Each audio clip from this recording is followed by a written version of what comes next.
জিৎ দে বলছি। বিশ্বজিৎ ক্রিকেট বিশ্বজিৎ দে চ্যানেলটাকে অবশ্যই সাবস্ক্রাইব করবেন, লাইক করবেন।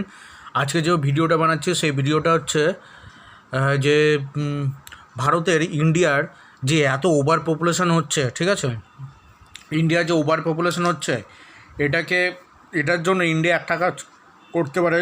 লাক্ষাদ্বীপ কিংবা আন্দামান নিকোবর দ্বীপপুঞ্জের, ঠিক আছে, ওখানে 100-এর উপরে দ্বীপ আছে যেখানে মানুষ বসবাস করতে পারে, ঠিক আছে, 100-র উপরে, ঠিক আছে, 100-র উপরে অনেক, তাও অনেক বেশি, ঠিক আছে, আমি তাও অনেক কম করে বললাম, ঠিক আছে, 100-র উপরে অনেক দ্বীপ আছে যেখানে মানুষ বসবাস করতে পারে, ঠিক আছে।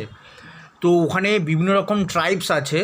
তো ট্রাইবসদের সরিয়ে দিয়ে ওখানে যদি ইন্ডিয়ান সিটিজেনকে যদি রাখা হয় কোনো শহর বানিয়ে, কোনো বানিয়ে, ঠিক আছে, কোনো একটা মেট্রোপলিটন শহরের মতো বানিয়ে যদি করা হয়, ঠিক আছে, আরও যদি ড্রেসিং করে যদি ওই দ্বীপের আয়তনটা একটু বাড়িয়ে নেওয়া হয়, ঠিক আছে, তাহলে কিন্তু এই যে ওভার পপুলেটেড হয়ে যাচ্ছে ইন্ডিয়ান, ঠিক আছে, 140 কোটির ওপরে হয়ে গেছে, ঠিক আছে, ওভার পপুলেটেড যে হয়ে গেছে, মানে ধরুন মেইনল্যান্ডে যারা ধরুন অপরাধ করেছে বা এরকম কিছু করেছে, ঠিক আছে, তাদের ওই দ্বীপ রাষ্ট্রে পাঠিয়ে দেওয়া দরকার। মানে একটা দ্বীপে এদেরকে রাখানো দরকার। ওখানে শহর তৈরি করে, ওখানে ভালো ইনফ্রাস্ট্রাকচার তৈরি করে, বিদ্যুৎ, তারপরে জল সরবরাহ, তারপরে বিভিন্ন রকম ইন্ডাস্ট্রি তৈরি করে, ঠিক আছে, তো যেভাবেই হোক কলকারখানা তৈরি করে, যেখানেই হোক, মানে ওখানে অনেক অসংখ্য দ্বীপ রয়েছে, ঠিক আছে, প্রচুর পরিমাণ দ্বীপ আছে, 100-এর উপরে দ্বীপ আছে, ঠিক আছে।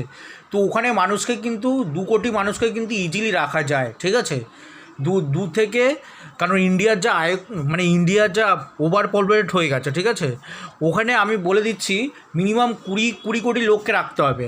আর ইন্ডিয়ার যা ধারণ ক্ষমতা 80 কোটির মতো ধারণ ক্ষমতা রয়েছে ইন্ডিয়ার, ঠিক আছে, আমার যা গবেষণায় দেখা গেছে 80 কোটির মতো লোক, ঠিক আছে, ইন্ডিয়ার মধ্যে বসবাস করতে পারবে, ঠিক আছে। তাহলে 140 কোটি দেশ, তো সেখানে 80 কোটি আর 60 কোটি লোক বিভিন্ন রকম দ্বীপ, যে অসংখ্য দ্বীপ যে আছে, ঠিক আছে, সেখানে ড্রেসিং করিয়ে বা দ্বীপের আয়তনটা বাড়িয়ে বা আর্টিফিশিয়াল আইসল্যান্ড তৈরি করে, ঠিক আছে, এইখানে রাখতে পারে। 60 কোটি লোক ওখানে থাকতে পারে, ঠিক আছে, বিভিন্ন দ্বীপরাষ্ট্র। আর এইখানে 80 কোটি লোক ইন্ডিয়ার মেইনল্যান্ডে থাকবে, ঠিক আছে। 60 কোটি লোক ধরুন যারা পিছিয়ে পড়া বা যারা থাকতে চাইছে না, যারা দেশের বিরুদ্ধে আন্দোলন করছে, ঠিক আছে, তো তাদের ওই দ্বীপ রাষ্ট্রগুলোকে রাখতে পারলেই হয়, ঠিক আছে। কেননা আজকালকার টেকনোলজি খুব এগিয়ে গেছে, ঠিক আছে, আগেরকার মতো নয় যে টেকনোলজির অভাব আছে। এখন আমার ইন্ডিয়ান দেশ অনেক উন্নত হয়ে গেছে, প্রায় আমেরিকার কাছাকাছি চলে গেছে, ঠিক আছে, আমেরিকার মতো তো হতে পারেনি, তো আমেরিকার থেকে 50 বছর পিছিয়ে রয়েছে, ঠিক আছে, 50 বছর পরে আমেরিকার থেকেও বেশি ধনী দেশ হয়ে যাবে ইন্ডিয়া, ঠিক আছে। তো যেহেতু আমি এটা বলছি, ঠিক আছে, ইন্ডিয়া আমেরিকার থেকে 50 বছর পিছিয়ে আছে, ঠিক আছে, আর কিছুই নয়। আর এটা আরও 50 বছর পর ইন্ডিয়ার সুপার পাওয়ার অবশ্যই হবে। চীন আর ইন্ডিয়া, ঠিক আছে, দুটো হচ্ছে সুপার পাওয়ার থাকবে পৃথিবীতে।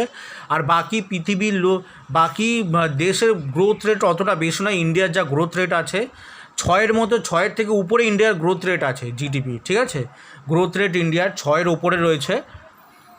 তো বিশ্বজিৎ দে চ্যানেলটাকে অবশ্যই সাবস্ক্রাইব করবেন, লাইক করবেন।